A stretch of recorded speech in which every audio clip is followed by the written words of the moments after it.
शहर के एक मध्यम वर्गीय मोहल्ले में शर्मा परिवार रहता था।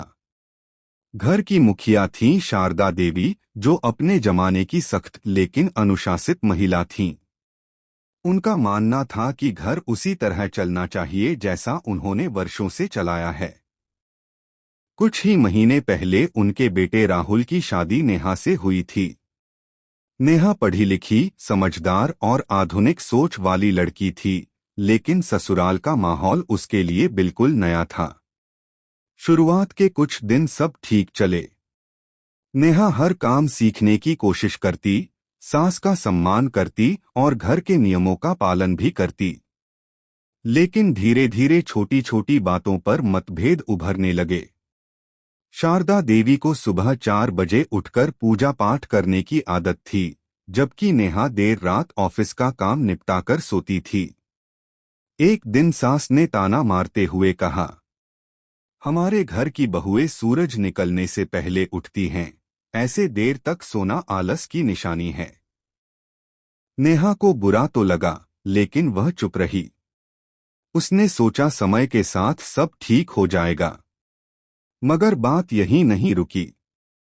रसोई में नमक जरा कम हो जाए या सब्जी में तेल ज्यादा तो सास की नाराजगी सामने आ जाती। हमारे जमाने में बहुएं ऐसे काम नहीं करती थीं, यह वाक्य नेहा रोज सुनने लगी। एक दिन नेहा ने अपनी पसंद से सब्जी बनाई। राहुल को बहुत पसंद आई, लेकिन शारदा देवी ने बिना चखे ही कह दिया, घर का खाना होटल जैसा नहीं होना चाहिए। बस यहीं से झगड़े की शुरुआत हो गई। नेहा से रहा नहीं गया।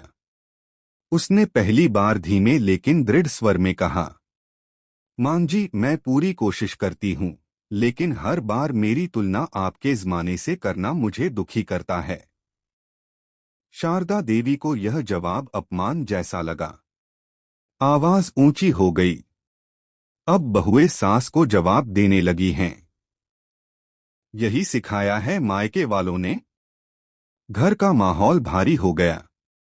राहुल बीच में आया, लेकिन दोनों के गुस्से के आगे उसकी एक न चली।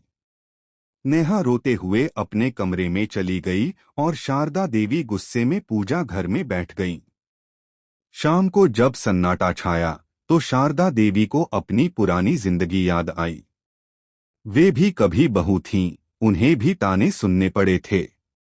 उन्हें एहसास हुआ कि समय बदल गया है, लेकिन रिश्तों की जरूरत आज भी वही है, समझ और प्यार। रात को उन्होंने खुद नेहा के कमरे में जाकर कहा, बेटी, शायद मैं तुम्हें समझ नहीं पाई।